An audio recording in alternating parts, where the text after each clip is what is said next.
The woods of Vermilion, Ohio, were a picturesque sanctuary for Jeremy and Eulene Simcoe.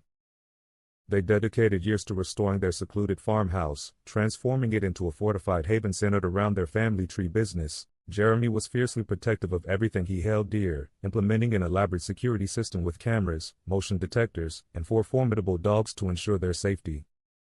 But on November 18, 2009, that tranquility dissolved into chaos. Eulene, trembling and in shock, clutched the 911 receiver and screamed, "Somebody shot my husband." When the police arrived, they encountered a harrowing scene. Jeremy lay lifeless in their bed, bloodied and cold, while Eulene was visibly distressed, blood-stained and claiming she had shot at an intruder after awakening to strange noises. As the investigation unfolded over the years, the facade of their perfect marriage began to crumble. Neighbors described the couple as inseparable, yet behind their closed doors lay a more troubling reality.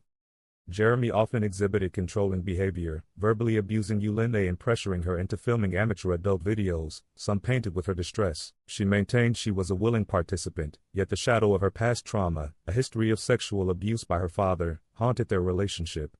Jean Marie Becker, a close friend of Eulene, noted her odd composure in the aftermath of Jeremy's murder. Just days later, Eulene even went on a cruise, prompting Jean Marie to grow uneasy. She eventually agreed to go undercover for police, disturbed by Eulene's lack of inquiry regarding Jeremy's killer.